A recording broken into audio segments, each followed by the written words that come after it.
শুধু বুঝলে হবে না, এটা নিয়ে গবেষণা করতে হবে, ভাবতে হবে। শুধু ভাবলে হবে না, নিজের জীবনে এটা প্র্যাকটিক্যাল বাস্তবায়ন করতে হবে।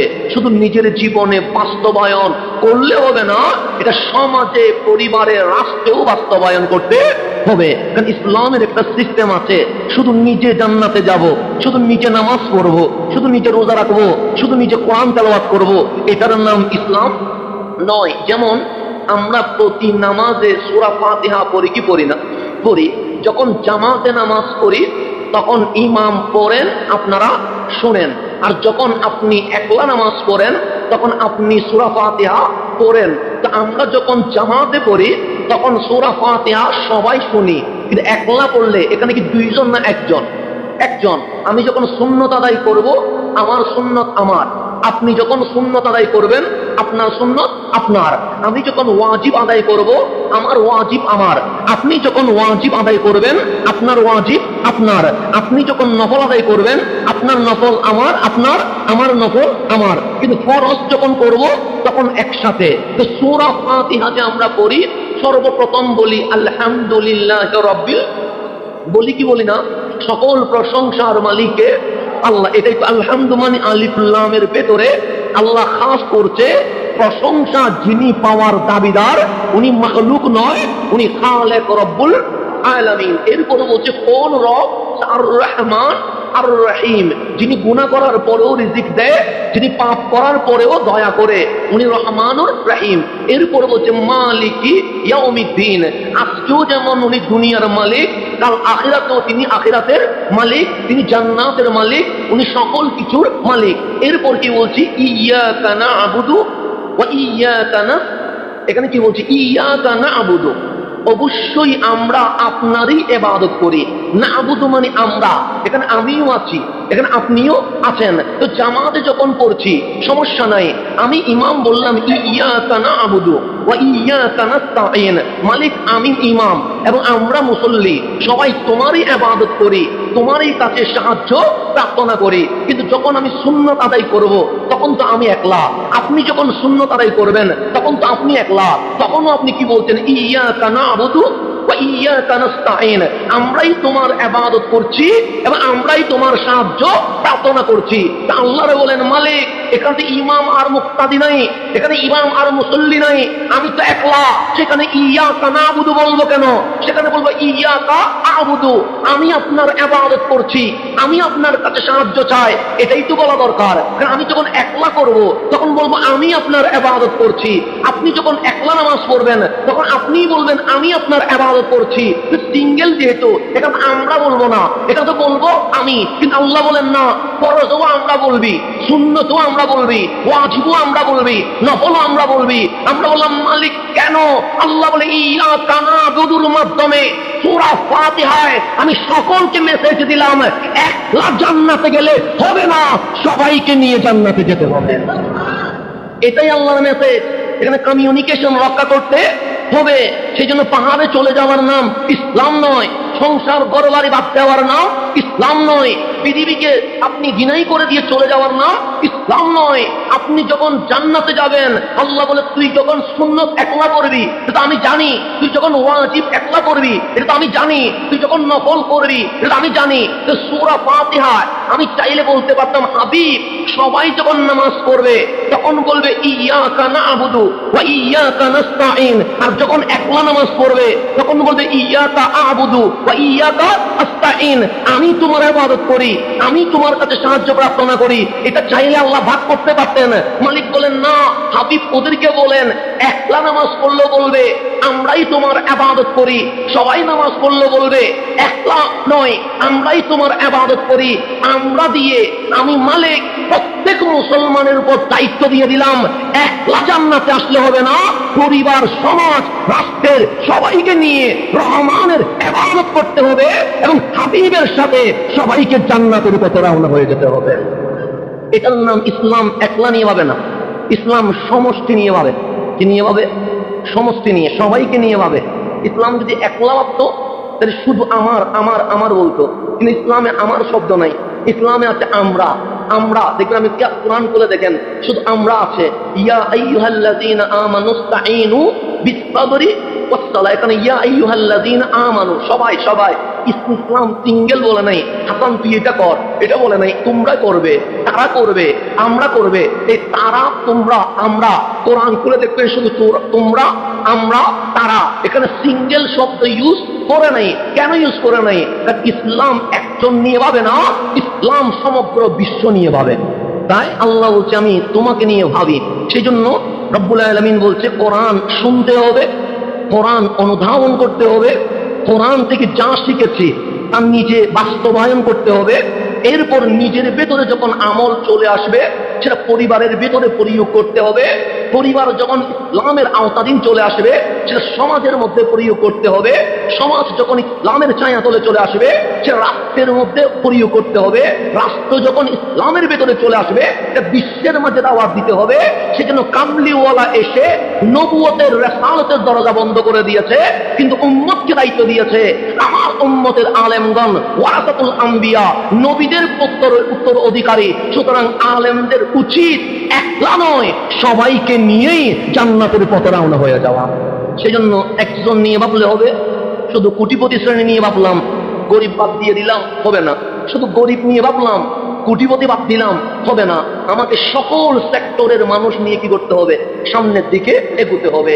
এক নাম্বার মনোযোগ দিয়ে শুনতে হবে, 2 নাম্বার ফিরতে হবে আল্লাহর দিকে, 3 নাম্বার আল্লাহর ইবাদতের পাশাপাশি মা বাবার সেবা খেদমত ইন্তজাম করতে হবে, দায়িত্ব পালন করতে হবে। এরপর আসেন আমরা নামাজ পড়ি কি পড়ি না? পড়ি। যেমন আজকে বৃষ্টি হচ্ছে, মসজিদে আসা আমাদের জন্য আপনি আমি বলছি কষ্টকর হচ্ছে। ফজর যখন শীতকাল হয় তখন অজু করতে কি হয়ে যায়? খুব কষ্ট হয়ে যায়। জোহরে যখন ডিউটি থাকে তখন ডিউটি বাদ দিয়ে নামাজ পড়াটা আপনার জন্য অনেক কষ্টের কারণ হয়ে যায়। যখন 8 ঘন্টা ডিউটি করে আসরের সময় অফিস থেকে বের হন, মসজিদের আযান শুনে বলেন ক্লান্ত লাগছে, একটু রেস্ট নিয়ে নেই। এভাবে কখন যে জোহর চলে যায়, কখন যে আসর চলে যায়, কখন যে মাগরিব এশা চলে যায়, এটার কোনো খেয়াল থাকে না। আর ফজর পড়ি না বললেই তো চলে। এই যে আমাদের উপর এই আমল চলে আসলো, মাহে রমজানের রোজা চলে আসলো, এরপর যাকাত চলে আসলো, এরপর হজ চলে আসলো, এগুলো তো বা ব্যক্তিগত আমল সবার জন্য কি আছে? প্রয়োগ আছে। এরপর আপনার জীবনে যে কষ্ট এটা আবার আমার জীবনে নাই, আমার জীবনে যে কষ্ট এটা আপনার জীবনে নাই। সেই জন্য আমরা যখন দুঃখে পড়ে যায় তখন আল্লাহরে বলি মালিক বুঝে শুধু আমারে পাইছো নাকি? এই কষ্ট তো আমি নিতে পারছি না, ওরা দাও না কেন? ও তো নামাজ পড়ে না, ও তো ওখানে জেনা করে, ও তো ওখানে মদ খায়। তুমি যদি আযাব দেওয়ার মন চাইতো ওর উপর দিয়ে দিতা, আমি তো মসজিদের মুসল্লি, আমার উপর আযাব দেওয়ার কোনো দরকার নাই। এরকম অনেক কমেন্ট আমরা করি কি করি না? করি। আল্লাহ কোরআনে কি বলছে? আল্লাহ বলছে লা ইউকাল্লিফুল্লাহু নাফসান ইল্লা উসআহা। বান্দা শোনো, তুমি যে কমেন্টস গুলো করছো এগুলো মানাই না। তুমি যে বলছো এটা আমি পারবো না, মানাই না। এটা আমার জন্য কষ্ট হচ্ছে, মানাই না। তুমি যে অভিযোগ করছো অমুকরে দাও নাই কেন, অমুকের উপর কষ্ট ঢেলে দাও নাই কেন, এগুলো তোমার মুখে মানাই না। কেন? আমি রহমান জানি আমার বান্দা কতটুকু নিতে পারবে, কতটুকু নিতে পারবে না। লা ইউকাল্লিফুল্লাহু নাফসান ইল্লা উসআহা। আমি আল্লাহ কাউকে তার সামর্থ্যের বাইরে কোনো কাজের ভার কখনো দেই না, এমন বোঝা চাপিয়ে দেই না যেটা আমার বান্দা করতে পারবে না। আমার বান্দার সমস্ত শরীরের অবয়ব দেখে, কাঠামো দেখে, শক্তি দেখে আমি এমন কাজ দেই যেটা আমার বান্দা আদায় করতে পারবে। ঘোষণা কার? আল্লাহ লা ইউকাল্লিফুল্লাহু নাফসান ইল্লা উসআহা। কষ্টের সাধ্যের বাইরে কোনো কাজ আমি আল্লাহ চাপিয়ে দেই না। এটা ঘোষণা কার? আল্লাহ। আল্লাহর ঘোষণা হচ্ছে আমি কষ্ট হবে এমন কোনো কাজ দেই না। যেমন আমরা পুরুষ মানুষ, আমাদেরকে 30 দিনে 30 দিন কি করতে হয়? নামাজ পড়তে হয়। কিন্তু মা জাতির মাসে কিছুদিন নামাজ কি আছে? মাফ করে দেওয়া, কাদা না আদায় করতে হবে এরকম না, ডাইরেক্ট মাফ করে দেওয়া। কেন? আল্লাহ জানে যেটা আপনি আমি পারবো সেটা আমার মা, আমার বোন, আমার ওয়াইফ পারবে না। আল্লাহ বলেন নারী জাতি আমি তো রহমান, দুঃখ আমি বুঝি। তোমাদের যেই সময়টা কষ্টকর হয় মাসে 3, 5, 7 দিন, আমি রহমান যেহেতু সাধ্যের বাইরে, সামর্থ্যের বাইরে বোঝা চাপিয়ে দেই না। তোমরা নারীদের জন্য মাসে 3, 5, 7 দিন আমি আল্লাহ নামাজ মাফ করে দিয়েছি। এটা ঘোষণা কার? আল্লাহ দেখছেন। আল্লাহ ছেলেও পারবে কিনা দেখেছে, মেয়ে পারবে কিনা দেখেছে। ছেলের শরীরের অবয়ব, নারীর শরীরের অবয়ব দুইটা একরকম নয় বলে মালিক বলে তুমি যেটা পারবে তোমার বোন সেটা পারবে না। তুমি 30 দিনে 30 দিন নামাজ পড়বে, তোমার বোনের জন্য আমি মাসে 3, 5, 7 দিন নামাজ কি করে দিয়েছি, মাফ করে দিয়েছি। কেন? লা ইউকাল্লিফুল্লাহু নাফসান ইল্লা উসআহা। আপনি যদি বলেন ফজর আমার জন্য কষ্টকর হয়ে যায়, আল্লাহ বলে তোমার কষ্ট হয় এমন কোন কাজ আমি চাপিয়ে দেই না। আল্লাহ বলে তুমি পারবে, আর আপনি বলছেন আমি পারবো না। আল্লাহ বলে জোহর তুমি পারবে, আপনি বলছেন আমি পারবো না। আল্লাহ বলে আসর তুমি পারবে, আপনি বলছেন আমি পারবো না।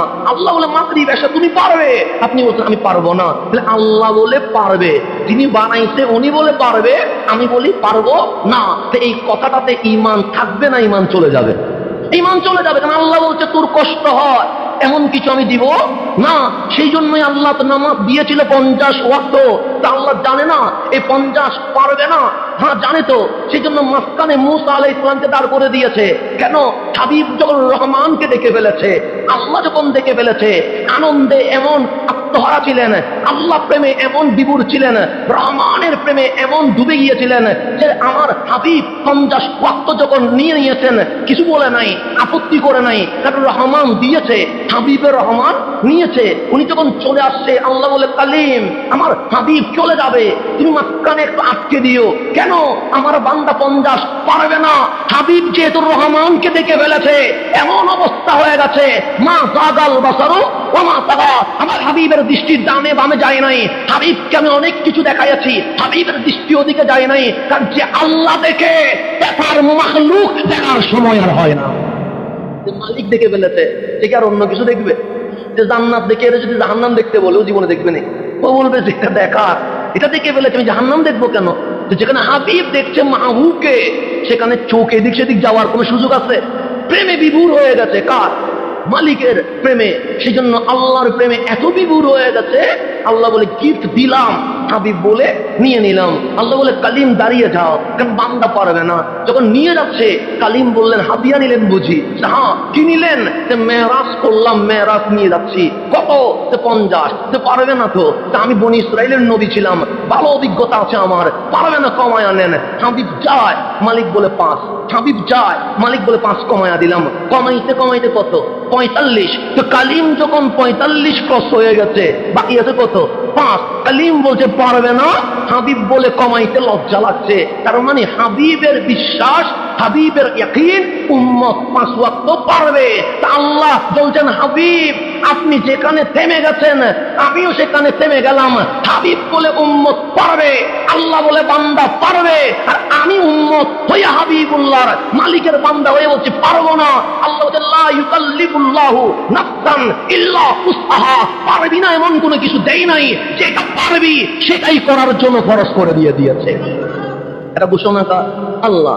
আপনি একটু গভীরভাবে যদি খেয়াল করে দেখেন, আমার যে বিল্ডিংটা ইঞ্জিনিয়ারে ড্রয়িং করে উনি এসে দেখভাল করে, যখন বিল্ডিংটা 100-তে 100 হয়, আমরা শুধু স্যালারি দিই না, সাথে কি দিই?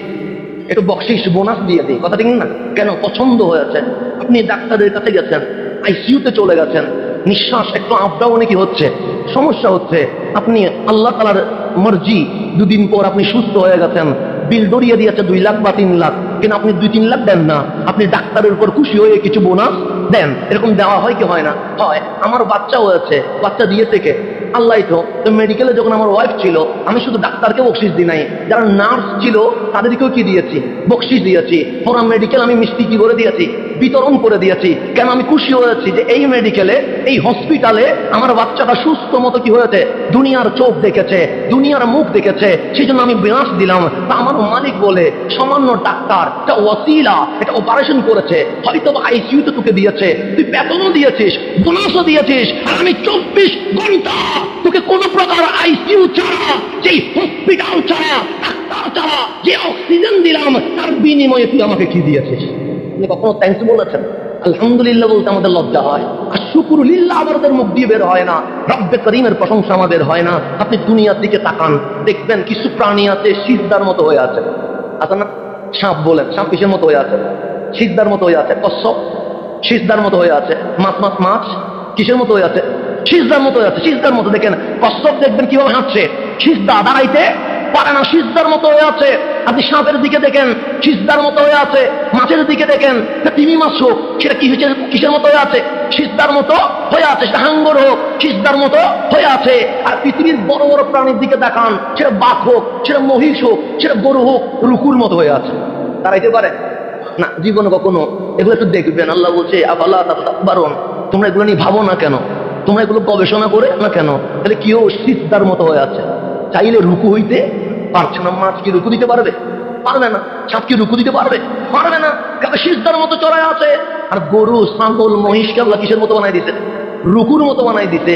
একমাত্র আপনাকে মালিক এমন ভাবে সুজা দাঁড় করাই দিছে, বান্দার রুকু দিতে চাইলে রুকুর মতো হইতে পারে, সিজদা দিতে চাইলে সিজদার মতো হইতে পারে, ঘুমানোর সময় হাত পা ছিটিয়ে দিতে চাইলে হাত পা ছিটিয়ে দিতে পারে, অঙ্গ প্রত্যঙ্গ যেভাবে মোছাড়ানো দরকার সেইভাবে করতে পারে, গাছ দাঁড়াইতে পারে, কিন্তু রুকু সিজদা দেওয়ার কোনো সুযোগ নেই।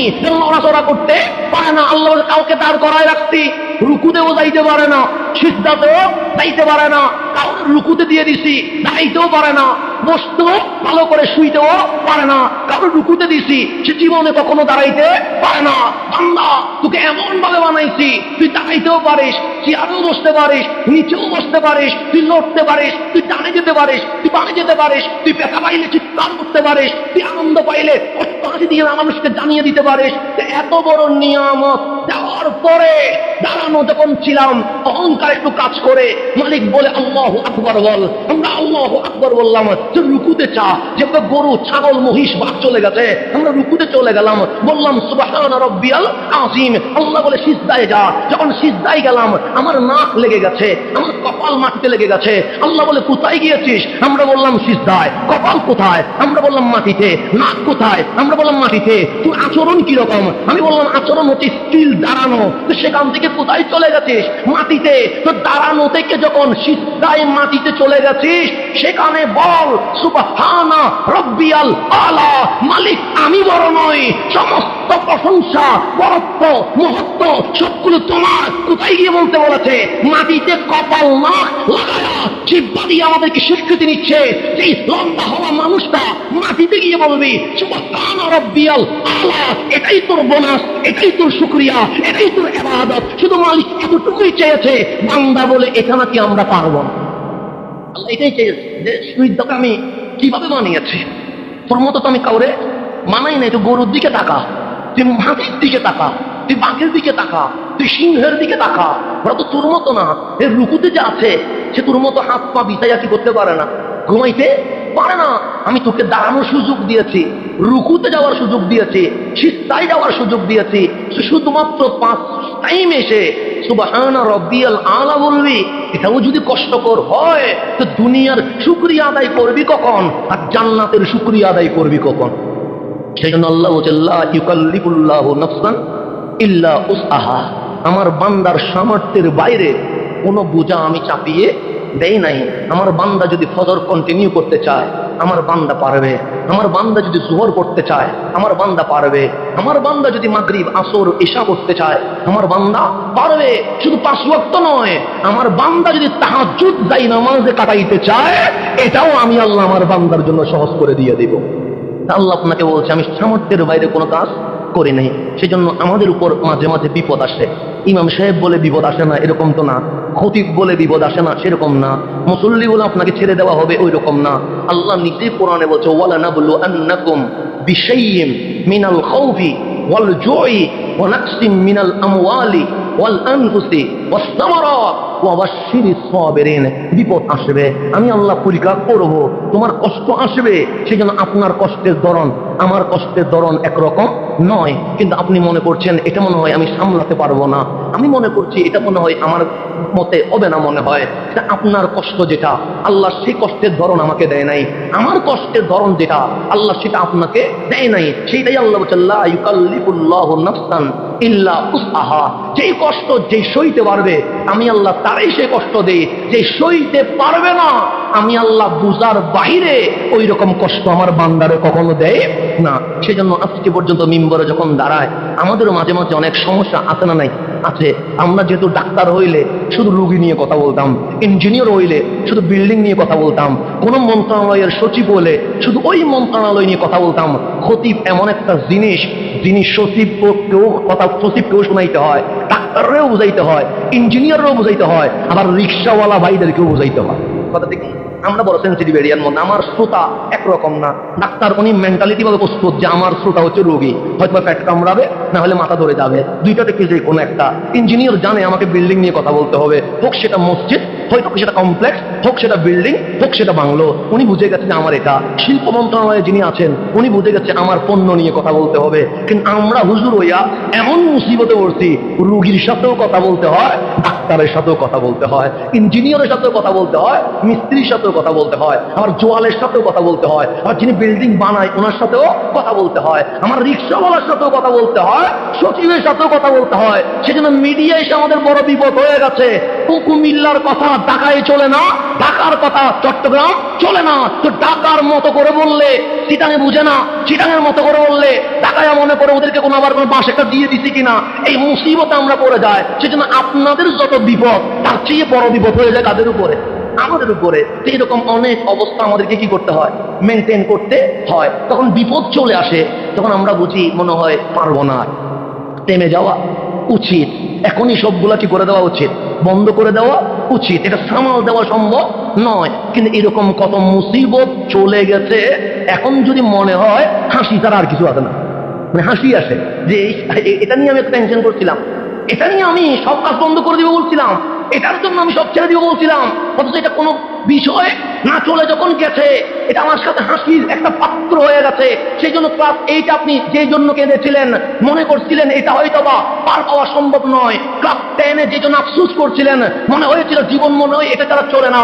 ইন্টারে এসে যেটার জন্য কেঁদেছিলেন, মনে হয়েছিল আমার ভবিষ্যৎ মনে হয় অন্ধকার হয়ে গেছে। ইউনিভার্সিটির দরজায় গিয়ে যখন বলেছিলেন যে এটা যদি না হয় মনে হয় আমি পারবো না। কিন্তু আজকে আপনি বুকে হাত দিয়ে ভাবেন যেগুলার জন্য কাঁদছিলাম এগুলা হয় নাই, আমার জীবনে কিছুই হয় নাই, এটা আমার কোনো বিষয়বস্তুর মধ্যে নাই, শুধু শুধু কান্না করছিলাম। আজকে এসে মনে হচ্ছে এগুলো কিছুই না। তা আমরা যে কাঁদছিলাম, এত কিছু করছিলাম, সেদিন মনে করছিলাম এটা ছাড়া মনে হয় চলবে না, কিন্তু এখন এসে দাঁড়িয়ে বলছে এটার চেয়ে ভালো কিছু আল্লাহ আরো দিয়েছে। সেখানে আল্লাহ বলছে তুমি যেটা কষ্ট সইতে পারবা, তোমার কষ্টের ধরন একরকম হবে, আপনি যেটা সইতে পারবেন আপনার কষ্টের ধরন আর রকম হবে, উনি যেটা সইতে পারবে ওনার কষ্টের ধরন আর একরকম হবে। একজনের কষ্টের ধরন একরকম দিয়া মালিক বলছে তুমি এটা সইতে পারবা, আর আপনি যদি বলেন আমি পারবো না, আল্লাহ বলে আমার কথার উপর কথা বলা এটা বান্দার কখনো মানায় না। কথা ঠিক না? সেজন্য আপনার মুসিবত একরকম হয়ে যাবে, ওনার মুসিবত আরেক রকম হয়ে যাবে। ওনার মুসিবতের সাথে আমার মুসিবত মিলবে না। যতই মুসিবত আসুক আল্লাহরে বলবেন না অমুকরে দাও নাই কেন, আমারে কেন খুঁজি পাইলা, আমি কি দোষ করছি, শুধু খুঁজে কি আমারে পাও নাকি, এই শব্দ কখনো বলা যাবে না। আল্লাহ বলে তুই পারবি বিদায় এই কষ্টটা তোমাকে দিয়েছে, না হলে উড়ে দিতাম, কিন্তু ও পারবে না। আল্লাহ বলছে যে যতটুকু সামর্থ্য, কোয়ালিটি, ক্যাপাসিটি নিতে পারে আমি আল্লাহ ততটুকু দিয়া তার জীবনের গুনাহ মাফ করায়া সে কবরে আসার আগে তাকে আমি জান্নাতি রূপে আমার মেহমান হিসেবে নিয়ে আসি। এটা হচ্ছে 1 নম্বর। এরপর আল্লাহ বলছে লাহা মা কাসাবাত, সে যাই করে সে তাই পাবে, সে যা উপার্জন করে সে তাই পাবে। লাহা মা কাসাবাত, মানুষ তাই পাবে যা সে অর্জন করে, উপার্জন করে। ও আলাইহা মা কাসাবাত, তার উপর তাই বর্তাবে যা সে উপার্জন করেছে। আল্লাহ আপনাকে বলছে তোমার তোমার কাজের দায়ভার তোমাকে নিতে হবে, আমার কাজের দায়ভার আমাকে নিতে হবে।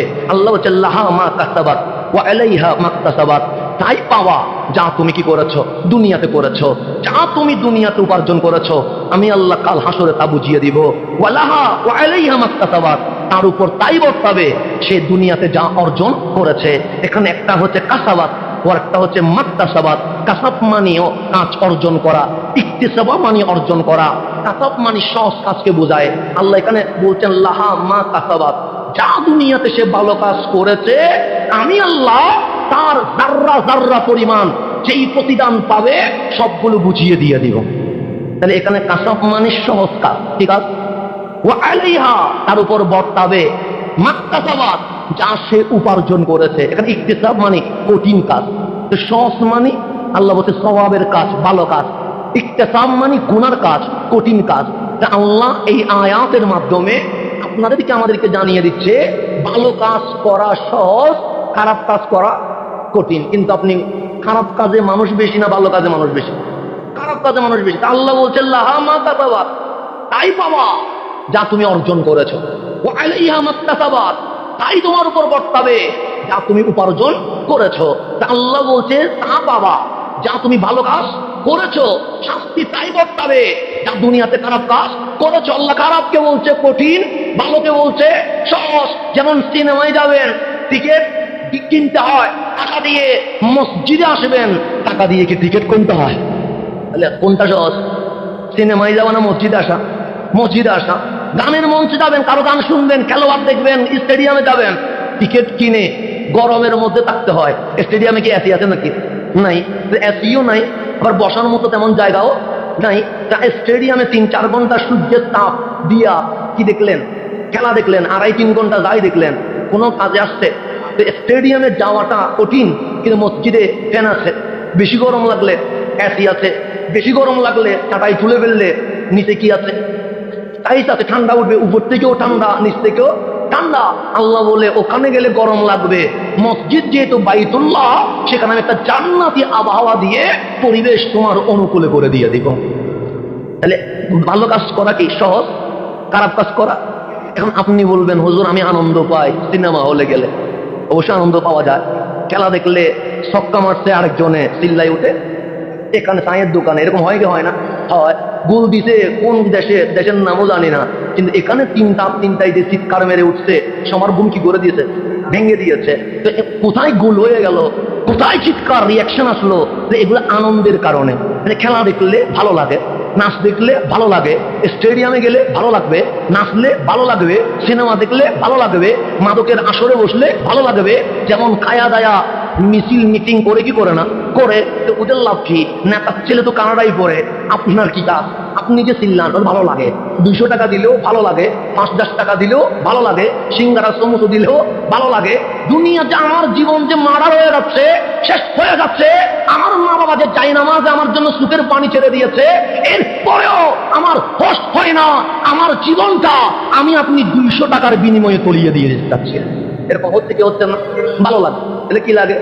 ভালো লাগে। কিন্তু দেখবেন কোন নেতার ছেলে এরকম মাঠে নামাইতে কখনো দেখছেন না? দেখবেন না। ওনারা ভালো মতো পড়ালেখা করে কানাডায় গিয়ে, অস্ট্রেলিয়ায় গিয়ে, আমেরিকায় গিয়ে পড়ালেখা করে এরপরে ওনারা ডাইরেক্ট এসে এমপি মন্ত্রী হয়ে যাবে, কিন্তু আপনার কোনো ভবিষ্যৎ নাই। দুসময়ে আপনাকে শুধু জেল ছাড়া আর কিছুই নাই, সুসময়ে 200 টাকা সমোসা সিঙ্গারা ছাড়া আপনার কপালে জীবনে আর কিছু জুটবে না, মরার পরে মায়ের ছাড়া আর কিছু জুটবে না। কথা ঠিক আছে না?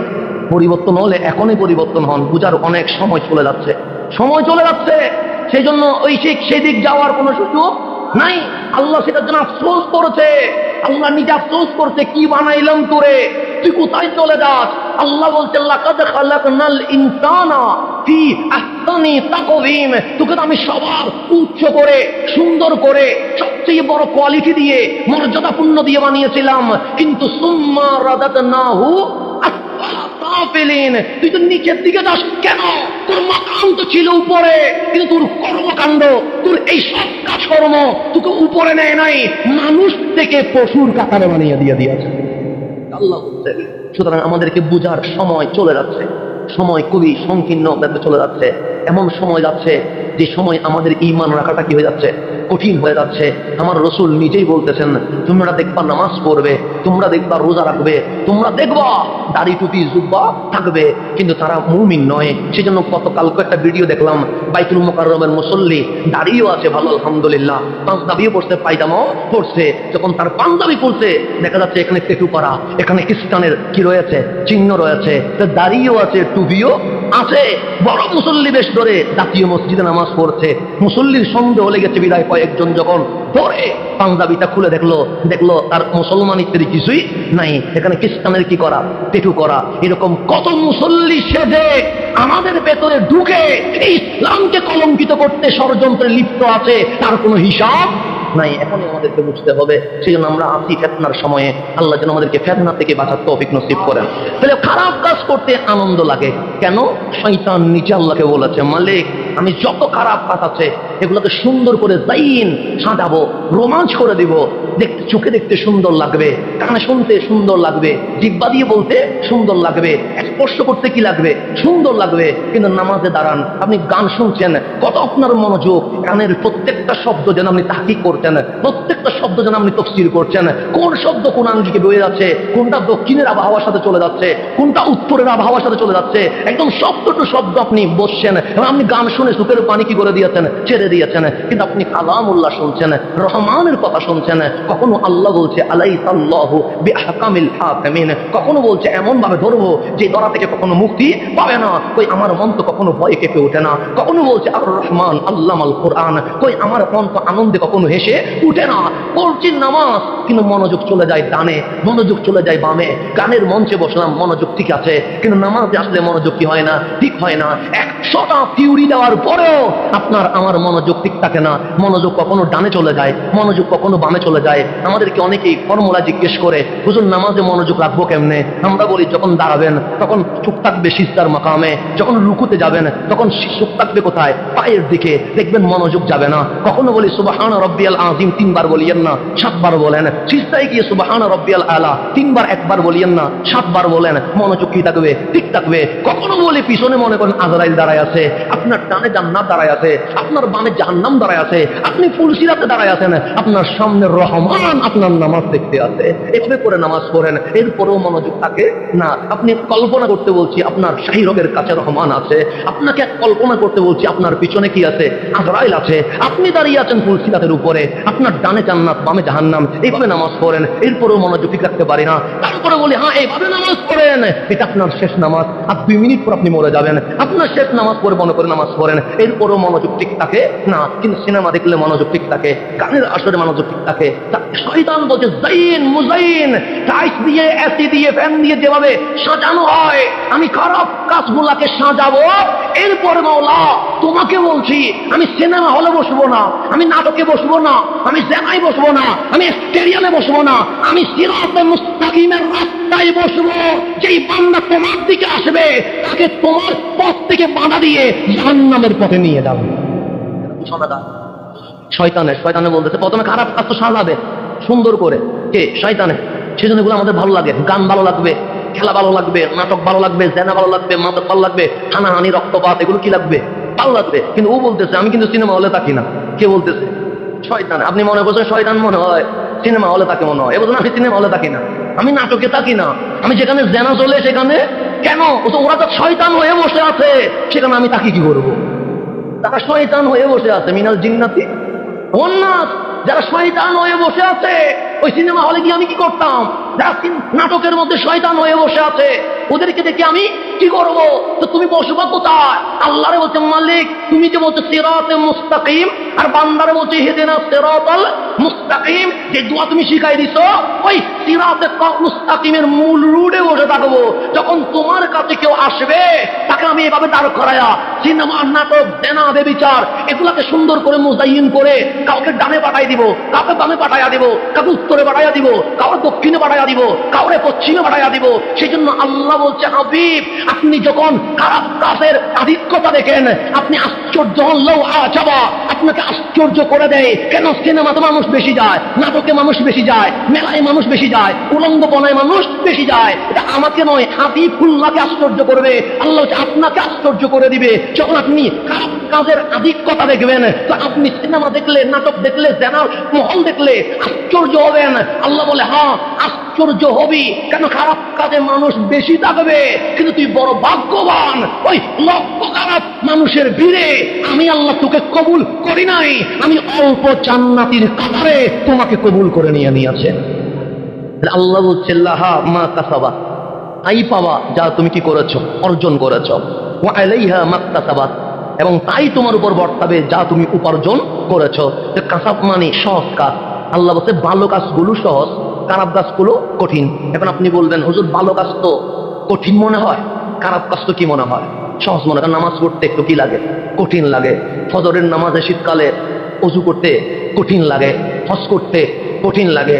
যে টাকাটা কষ্ট করে প্যাকেটে ঢুকাইলেন সেটা আবার বের করে জাকাত দিতে কি লাগে? কঠিন লাগে। সে সকাল থেকে সূর্য ডুবা পর্যন্ত রোজা রাখতে কঠিন লাগে। তো তোমার তো বলা দরকার লাহা মাক্তাসাবা, কারণ কঠিন ভালো কাজগুলো কি মনে হয় কঠিন, আর খারাপ কাজ করলে বন্ধু একটা সাথে আড্ডা দিলে এমনি সিগারেট মুখে চলে আসে, এটা সহজ মনে হয়। 10 জন বসলে, মাদকের আসরে বসলে আমি খাবো না বললেও 5 জন যখন খায় তখন আর আমি নিজেকে কি করতে পারি না, কন্ট্রোল করতে পারি না। কবরস্থানে বসে যখন মানুষ তাস খেলা বসে তখন আমিও বসি, খেলবো না নিয়ত করে, কিন্তু আধা ঘন্টা যাইতে না যাইতে আমিও কি হয়ে যায়, সেখানে শরীর হয়ে যায়। এগুলো তো ভালো মনে হয় মালিক, এগুলো সহজ মনে হয়। আল্লাহ বলে না, আমার কথা তুমি বোঝো নাই। হ্যাঁ, ভালো কাজ করতে কঠিন মনে হয়। যেমন আপনি যদি সৎ মানুষ থাকতে চান তাহলে আপনাকে কঠিনভাবে পড়তে হবে, আপনাকে সৎ উপার্জন করতে হলে পরিশ্রম করতে হবে, আপনাকে ভালো কাজের ব্যবস্থা করতে হলে কঠিন হবে। আপনি যে স্যালারি পাবেন যদি বাম হাত না দেন, আপনি মাস শেষে দেখবেন চলতে গিয়ে কিছু কষ্ট অনুভব হবে। হবে কি হবে না? হবে। হালাল রুজিতে চলা যায়, ঋণ হয় না, কিন্তু কষ্ট হয়। ঋণ হয় না, কি হয়? হালাল যদি রিজিক থাকে কষ্ট হয়, চলা যায়, কিন্তু ঋণ হয় না। কিন্তু যাদের বাম হাতের কি থাকবে? স্পর্শ থাকবে, কলমের কালিতে দুর্নীতি থাকবে। সেখানে বেতন যদি 20,000 হয়, সেখানে যখন আপনার এমনি প্যাকেটে 3 লাখ ঢুকে যায়, চলতে কি কষ্ট হয়? তা আল্লাহ বলতেছে ভালো কাজ সহজ, খারাপ কাজ কি কঠিন। আমি দেখতেছি খারাপ কাজ সহজ, ভালো কাজ কি কঠিন। কারণ বাম হাত চালানোটা সহজ, না চালানোটা কঠিন। আমার ভাই যখন আমার পাশের চেয়ারে বসে কলমের কালিতে 3 লাখ নিয়ে নেয়, তখন আমি যখন আমার কলমের কালিকে বলি সৎভাবে উপার্জন কর, তখন আমার কলমও তো বলে পিঠে যদি 3 লাখ নিতে পারে তুই 2 লাখ নিলে সমস্যা কি? কথা ঠিক না? এরকম কতজনের চাকরি চলে গেছে তার কোনো হিসাব নাই, কারণ পুরা টেবিল সব দুর্নীতি করে। এ বলে আমি করবো না, তো তুই না করলে চাকরি করার কি নাই, দরকার নাই, রিজাইন দিয়ে চলে যা। এরকম কতজনকে চলে যেতে হয়েছে। তা আল্লাহ বলে ভালো কাজ সহজ, খারাপ কাজ কঠিন। কিন্তু দুনিয়ার যেই সিস্টেম, সেখানে দেখছি খারাপ কাজ সহজ, ভালো কাজ কঠিন। আপনি যখন ভালো চাকরি করতে চাইবেন আপনাকে কিছু ঘুষ দিতে হবে, কিন্তু আপনি নিজের যোগ্যতায় চাকরি পাওয়া বড় কঠিন। এরকম অসংখ্য বেকার আমাদের মুসল্লির ভিতরে আসলে নাই, আছে, কিছু দিতে পারে নাই বিদায়, মামা টাকার কল নাই বিদায় চাকরি হয় না। এরকম অনেক মুসল্লি এখানেও আছে, আছে না? আছে। তাহলে তো কি হয়েছে? ভালো কাজ কি কঠিন, খারাপ কাজ কি সহজ। কিন্তু আল্লাহ বলছে লাহা মা কাসাবা, ভালো কাজ সহজ, ওয়ালাইহা মাকতাসাবাত। ইকতিসাব যখন বলা হয়, খারাপ কাজ কঠিন কেন? আল্লাহ বলে হ্যাঁ, ভালো কাজ করতে কষ্ট হবে, তোমাকে ভালো করে পড়তে হবে, প্রস্তুত হইতে হবে। তোমার বিল্ডিং হয়তো 5টা নাও থাকতে পারে, তোমার বাংলো হয়তো 20টা নাও থাকতে পারে, তোমার 200-300 কোটি টাকা হয়তো বিদেশের জমিনে নাও যাইতে পারে, কিন্তু ভালো কাজ করা কঠিন। কিন্তু যেটা ফল পাবা, যেটা তুমি অর্জন করবা, যেটা তুমি প্রতিদান পাবা, এটার চেয়ে বড় নিয়ামত আর হতে পারে না। কিন্তু খারাপ কাজ যেটা সহজ, কথা ঠিক, বাম হাতে আসে, কলমের কালি দিয়ে আসে, এত কিছু করার পরেও, কোটি কোটি টাকার সম্পদ পাওয়ার পরেও লজ্জিত, অপমানিত হয়ে পালিয়ে যেতে হয়। আজকে হোক, অতীতে হোক, বর্তমানে হোক, ভবিষ্যতে হোক, আপনি কখনো খারাপ অর্জন কখনো খাইতে পারবেন না। এটা বাস্তবতা। বাস্তবতা আজকে হোক, এটা অতীতে হোক, সেটা বর্তমান হোক, সেটা ভবিষ্যৎ হোক, সেটা পরে হোক, এটা 100 বছর পরে হোক। কিন্তু আপনি যখন উপার্জন করবেন হারাম উপায়ে, আপনি কখনো এটাকে কি করতে পারবেন না, গিলতে পারবেন না। এটা আপনি মুখ দিয়ে ঢুকাইতে পারবেন না। কেন? আপনাকে অপমানিত হতে হবে, আপনাকে লজ্জিত হতে হবে, আপনাকে দুনিয়াতেও খারাপ শাস্তি পেতে হবে, আখিরাতেও কোনো মুক্তি নাই। কেন? হকুল্লাহ, আল্লাহ চাইলে মাফ করতে পারে। হকুল ইবাদ, বান্দার হক নষ্ট করলে আল্লাহ জীবনে কখনো কি করবেন না, মাফ করবেন না। সেই জন্য আপনারা মাঝে মাঝে আমাদের খতিবদের খুতবা শুনে মাথা ঘুরাই যায়, বলুন হুজুর কেমন? আমরা বলি রমজানে দিনের বেলায় রোজা রাখলে, রাত্রে কিয়ামুল লাইল তাহাজ্জুদ করলে আল্লাহ পুরা জিন্দেগির গুনাহ কি করে দিবে, মাফ করে দিবে। আপনারা খুশি হয়ে গেছেন, তওবা করে বললেন আল্লাহ কি সুযোগ দিয়ে দিলা, 30 দিনের দিনে শুধু রোজা রাখবো আর রাত্রে তারাবিয়া তাহাজ্জুদ করলে তুমি গুনাহ কি হয়ে গেছে, মাফ হয়ে গেছে। এদিকে মানুষ থেকে টাকা পয়সা মারি দিয়া, কষ্ট দিয়া আপনি আসছেন মসজিদে মুসল্লি হইতে, দাড়ি টুপি সুব্বা পাকড়ি সব দিয়ে দিচ্ছেন। কার কথায়? হুজুরের কথায়। হুজুর কি মিথ্যা বলেছে? না, বুখারীতে হাদিস আছে তো, মুসলিমে হাদিস আছে তো। এটা কোন হাদিস? এটা হচ্ছে আল্লাহর হক নিয়ে। আল্লাহ হচ্ছে বান্দা এই 11 মাস নামাজ রোজায় যদি ইবাদত হকুল্লাহতে বেশ কম হয়, রমজানের তওবার কারণে মাফ করে দিব। কিন্তু বান্দার হকে বেশ কম হইলে দাড়ি 5 ফুট করলেও জীবনে কখনো মাফ পাওয়া যাবে না। শুধু হাদিস অর্ধেক শুনে চলে যাবেন না, এটা পুরাটা শুনবেন। কোনটা হকুল্লাহ, কোনটা হকুল ইবাদ, এটা শুনতে হবে। অর্ধেক শুনে চলে গেলে তখন মনে করবেন মনে হয় কোনো একটা পাহাড় জঙ্গলে যাইয়া 40 দিন রিয়াজত করলে মনে হয় মাফ হয়ে যাবে, না, এটা মাফ হবে না। সেজন্য খারাপ কাজ কঠিন বলেছে, ভালো কাজ সহজ বলেছে। কেন? ভালো কাজ করতে বাম হাতও চলাইতে হয় না, ভালো কাজ করতে দুর্নীতিও করতে হয় না, ভালো কাজ করতে মানুষকে কষ্টও দিতে হয় না, ভালো কাজ করতে কারো ব্যাপারে কারো দ্বিমত পোষণ করতে হয় না। সুতরাং ভালো কাজ করলে দুনিয়াতেও সম্মান, আখিরাতেও সম্মান। আর দুনিয়াতে কিছু মুসিবত আসবে, হয়তোবা আপনি যেমন ইউসুফ আলাইহিস সালামকে জেলে যেতে হয়েছে, তো গেছে বিদায় কি ওনার মান সম্মান কমে গেছে? না। ইমামে আযম আবু হানিফা রাদিয়াল্লাহু তাআলা ওনাকে জেলে যেতে হয়েছে, তাই বলে কি ওনার মান সম্মান কমে গেছে? না। হযরতে আহমদ ইবনে হাম্বলকে 100 দুররা দেওয়া হয়েছে, তাই বলে কি ওনার মান সম্মান কমে গেছে? না। ইমাম বুখারী এমন একজন আমিরুল মুমিনিন ফিল হাদিস, উনি যখন শেষ মুহূর্তে মানুষ এত বেশি অপমানিত করেছে, উনি 2 হাত তুলে বলছেন, মালিক, উনি একটা চাপ্টার করেছে বুখারী শরীফে, মৃত্যু কামনা করা জায়েজ নাই। এটা বুখারী শরীফে একটা চাপ্টার আছে, আলাদা অধ্যায় আছে, মৃত্যু কামনা করা কি নাই, জায়েজ নাই। যতই মুসিবতে বলেন আল্লাহ তাআলা ইউকাল্লিফুল্লাহু নাফসান ইল্লা উসআহা, সাধ্যের বাইরে আমি আল্লাহ কোনো বোঝা চাপায়া দেই না। যত কষ্ট হোক আত্মহত্যা করা যাবে না, যতই কষ্ট পান ফ্যানের সিলিং এ ঝুলানো যাবে না, যতই কষ্ট পান বিষ পান করা যাবে না, যতই কষ্ট পান আপনি মৃত্যু কামনা করতে পারবেন না। কেন? যিনি হায়াতের মালিক উনি মৃত্যু দেওয়ার মালিক। হায়াত মত কার হাতে? আমার মাওলার হাতে, সেজন্য এটা পাওয়া যাবে না। ইমাম বুখারী আলাদা চাপ্টার করেছে, মৃত্যু কামনা করা যাবে না। সেই ইমাম বুখারী মানুষের এত কষ্ট পেয়েছে, লাস্টে এসে উনি শেষে এসে উনি দোয়া করেছেন, মালিক, মৃত্যু কামনা করা জায়েজ নাই। আমি নিজে হাদিস কোট করেছি, কিন্তু এমন একটা পর্যায়ে চলে এসেছে আমি তোমার বান্দাদের কষ্ট আর নিতে পারছি না, মালিক, আমি ইমাম বুখারী মৃত্যু কামনা করছি, আমাকে মরণ দিয়ে দাও। কতটুকু মুসিবতে গেলে, কতটুকু শেষ দরজায় গেলে ইমাম বুখারীর মতো মানুষকে আমরা ইজ্জত দিতে পারি নাই, সেখানে আপনি আমি আর কি ইজ্জত পাবো? সুতরাং ইজ্জতের মালিককে আল্লাহ, আল্লাহ ইজ্জতের মালিক। দুনিয়ার ইজ্জত দিয়ে আমার কি হবে? কে ফেসবুকে লিখলো এটা দিয়ে আমার কি হবে? কে কি কমেন্টস করলো সেটা দিয়ে আমার কি হবে? আর আমি তো একটা ফটকা মানুষ, আমার তো না এলম আছে না আমল আছে।